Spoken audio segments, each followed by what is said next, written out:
Hey, true believers, Englentine here with another episode of Comic Book Origins. This is where we take a look at the first comic book appearance of any superhero, villain, or team. In this case, we're looking at X-O Manowar from Valiant Comics, 1992. Yeah, the old style. X-O Manowar, surprisingly enough, has a couple of daddies. Jim Shooter and Steve Englehart worked on the writing, while artists Bob Layton and Barry Windsor-Smith brought them to life on the page, and it was glorious because this was something we didn't see a lot of in comics, especially something that could go up against the big two at the time. This came out of nowhere at first. We were really surprised at Valiant Comics, and X-O Manowar quickly became one of the most sought after back issues. They ended up reprinting it in a trade paperback. Of course, you got yourself what was it, X-O Manowar 1/2 or something like that with it. It was pretty cool at the time. But this was an Iron Man that got bloody, and that was kind of cool. That was kind of different. I've always enjoyed the character, and I'm looking forward to getting into the first issue today. This is a commissioned video. Thank you very much to Amonton who requested this. And if you would like to request a video or commission a video also, go on over to Ko-Fi. Links in the description below. Easy peasy. Bad Comic Beatdown. Really that bad? We have Comic Book Origins. Comic books were better. Those are my top 10 lists. By all means, it's a lot of fun because I get to do things I normally wouldn't have. X-O Manowar would not have been this quick.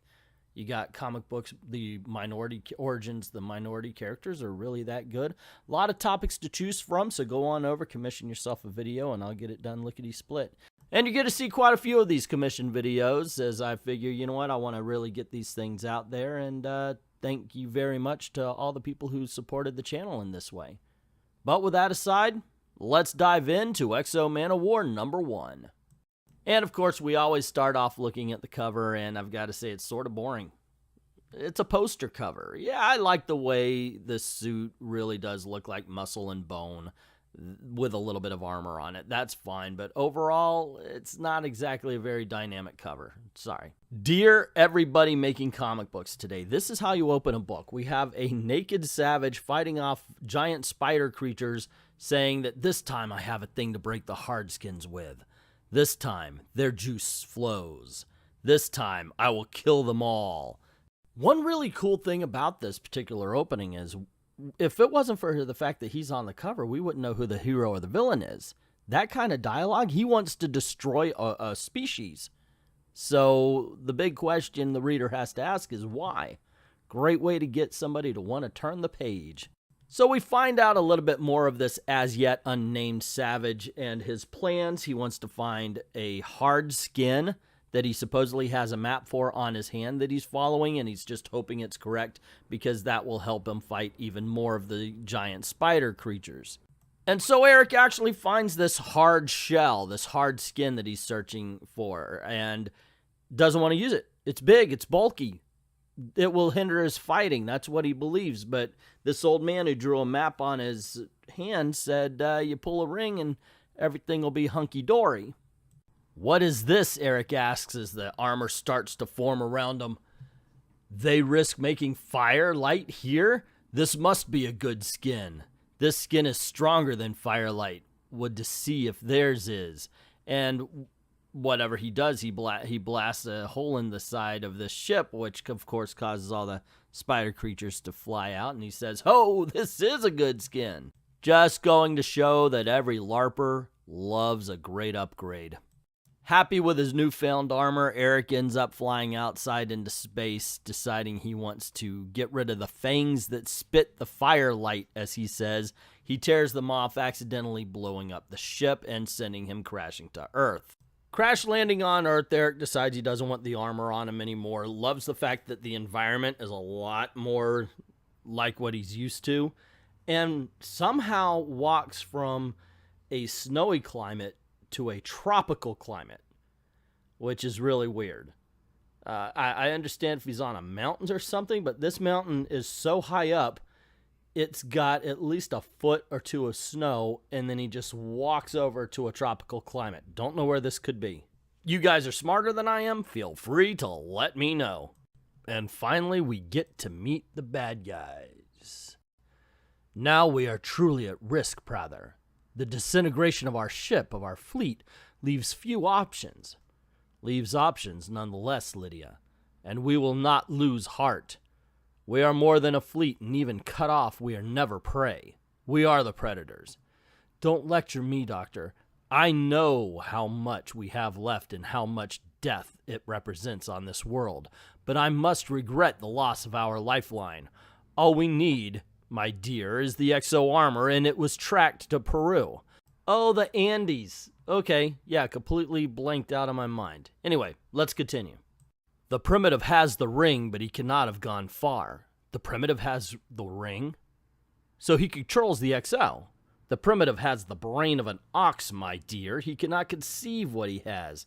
He is prey. And so we cut back to Aric, who's basically making googly eyes at a girl that's with the tribe he's in. Car pulls up, so hey, it's modern day. And he's wondering to himself, it's been 10 suns since I've been with a woman, yo. But instead, he jumps into the car thinking, okay, if he goes into the big city, he could find a wizard that could tell him, 1, where he is, and 2, how to get back to his people. What gets me about this particular scene is he's primitive enough to believe in wizards, but not primitive enough to be amazed at a motor car. So they arrive at the city, which really looks more like a small village, and Aric is unable to find a wizard's palace. While he's there, a young boy runs up to him, says something about a helicopter. Sorry, I don't speak the language. And this has Aric run back to the village. When he arrives, everybody's dead, and he discovers that the young lady he was falling for, Mara, as he puts it, has her head on a pike. There is a thing not hers in her hair. I have seen it in the house. It speaks in my own tongue. We have the X-O armor, Aric. Leave the ring for us here and walk away. We will feed on your friends no more. They threaten me instead of killing me. They fear me. Aric! They fear the ring.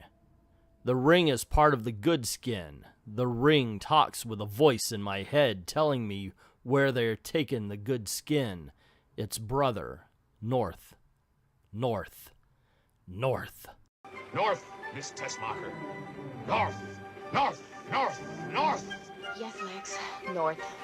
And so the book cuts back to the villains, where we have the young lady, I forget her name, sorry about that, saying, well, he can't drive a car or fly a plane, so he must be walking. How long do you suppose it'll take him to walk to New England from Peru? Long enough for him to learn more about the ring, perhaps. Haven't I told you how stupid he is? He's a barbarian, even by Earth standards. You've told me. But a barbarian who's tasted power. He's given our task force fits, they say as they look upon the armor. The X-O suit is a man-of-war class. Even now it fights to be free as long as he's in touch with it. The point is taken, and we do need the ring as soon as possible. All right, let me propose a piece of treachery. And we cut back to Aric. And we see that Aric is stripped down naked once again so he could do battle, and he's taking out the guards one by one, upgrading his weaponry as he goes, to the point where he's now looking through a scope saying, whoa, they look so big from here. He blows up the helicopter that was on the bad guy's base, and we see that the villainess is just standing there. Malachi? Malachi, are you there? Malachi? Good, primitive. You're in my web now. And we see Aric reach another city saying, another city. How many can there be? And of course, being naked and in a city, he runs into a couple of hookers who he says about that woman's chatter is much like the sound of home. But this one sounds like a raven again. Can the one with hair like mine know my folk? And we see that he's being watched by one of the, quote, hardskins, unquote. This one is very kind. She makes me think of Mara.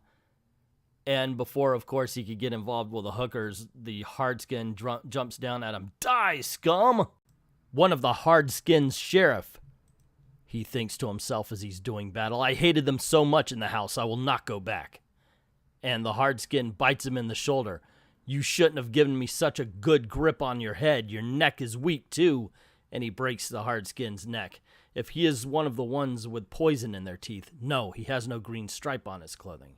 Thank you, Loch. I am very fortunate. And somebody speaks to him. Magnificent, my man. Truly magnificent. More chatter. Aric turns and sees what's obviously a gay man who really wants to look after his wound, sees that it's a puncture wound, decides to take him home. Eric's like, well, he clucks and chatters like a woman, but when he gets to the house, a bath is drawn, and there's so much oils and scents in it that Aric decides this is the wizard he's been looking for. So the man offers Aric his sofa, his little wicker sofa, but it doesn't seem comfortable to Aric, so he ends up sleeping behind the planter, and that makes the gay man think, well, wait a second, obviously you're on somebody's hit list, let me help with that, and he ends up shaving Aric. So they board a plane, and while there, the little man decides to make a play for the ring. Not really, but he's saying, wow, that's a very attractive ring. Do you mind if I... And Aric pulls back violently. No. And he thinks to himself, wizard or no, this ring is mine. And then we see that they arrive in New York, where when they get off the plane, Aric is saying, I've never seen so many people of all different folk. And the man says to him, it's not time for gracias yet, big fella, not while you're a fugitive, and I've got an underground to tap into. Wait right here while I make a phone call. And we find out that Ken called the bad guys. Now, this isn't going to give any kind of problem to Aric at this point because he's listening to the voice of the ring. The ring's telling him, go north, Miss Deismacher, north. And so he says, well, gracias, amigo Ken. And Ken's like, no, okay. But Ken decides he's going to lead him north. Listen, big guy, I know you don't understand, but this isn't a nice world. It probably wasn't when the spiders took you off this planet, but it's got to be worse today. We've all got to do things we don't want to do just to survive. My life's been no bed of roses. I got an MBA, went to work, I was ambitious, okay. I didn't know who my bosses really were, but by the time I did, and they step outside, I figured so they were weird, so a lot of people think I'm weird, so I can't do this. Listen to me, you understand. You got to run away. They're going to kill you. And we see that there's some of the spiders hiding away. Something's gone wrong. I think the little one's betraying us. On my signal, attack now. Hardskins, Ken is hurt. How can they have found me after I come so far north? Realizing Ken is wounded, Aric hides him behind a truck. Turns out it's a gas truck, so while he's bouncing around and trying to avoid the laser beams, one of the spider creatures fires at him, blowing up the area. For just a second, the spider creatures are worried if they destroyed the ring, but then remembering you cannot destroy the X-O. We see that Eric's trapped below some fiery rubble. Realizing he can't get to the armor, he calls for the armor, and we cut to the bad guys standing near it, and it activates. Aristides, what's happening? The X-O armor, it's breaking loose. That's impossible, it's our technology, we control it, but it was designed to adapt to its owners. I told you the barbarian had tasted power. It's free. The voice in my head, and it no longer whispers north. I can hear it clearly now, it's crying, yes, yes, yes. I'll have what she's having. The good skin, it comes. It kicks the heavy thing away from me. We see the spider-like creatures running away as the X-O rises from the fire, saying, again the good skin wraps around me like a bear skin. But this is a bear that can still bite. We do see that while some of the spider creatures are afraid of the armor, others realize that they built the armor and they built the weapons that can defeat the armor. Aric, on the other hand, really doesn't know what he's doing to the point where he doesn't realize he's flying. He just leaps in the direction of the weapon. But when he gets there, he does rip it apart, saying that now he has the spider-like creatures inside. And we see his X-O just floats right in front of the weapon. But I cannot reach him. My jump is stopped, and I cannot move forward, backward, or anywhere. I float like a dead dog on a lake. Look, make me move. Make me... You're mine now, primitive. There was no need for you to die. No need for you to murder and humiliate my denizens. His clack. I've heard it before. His was the sound in the thing from Ra's hair. He sucked her juice. He must die at my hand. No need for you to die, but watching your death would afford me great pleasure.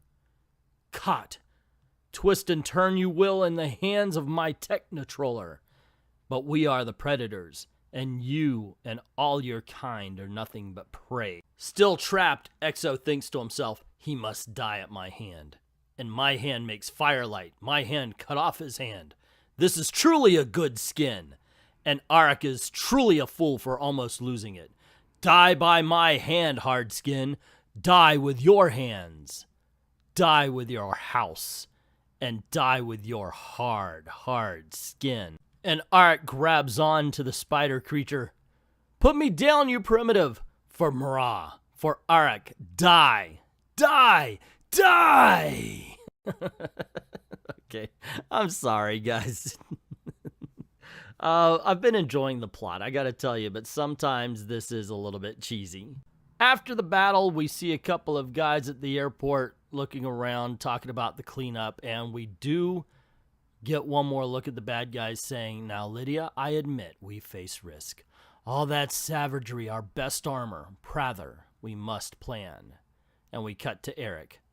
I knew Ken was a wizard. Most men would have let their spirit fly away with their arm, but he was clutched his spirit tightly. I have avenged you, Migo, you and Mara, and all others. Now that the crowded house is behind us, I will find you a healer. When the hardskins took me from my home, I could not make them die, but with this new skin, I can. With this new skin, I am the strongest one. With this new skin, Aric rule. So there you go, gang. The first appearance of X-O Manowar. Now, his origin story came in the first issue, but the origin story was also a tag-on to the commission, and I appreciate it completely, especially the fact that it was pointed out to me that there was a new origin written called By the Sword, and the writer is none other than Hawkman writer Robert Venditti. So I'm very excited. We're going to check out the first issue right here. The cover is a bit more dynamic than the first issue of the 1992 X-O Manowar. In this case, I do like the use of color against the gray, the hero versus the foes. Not too shabby.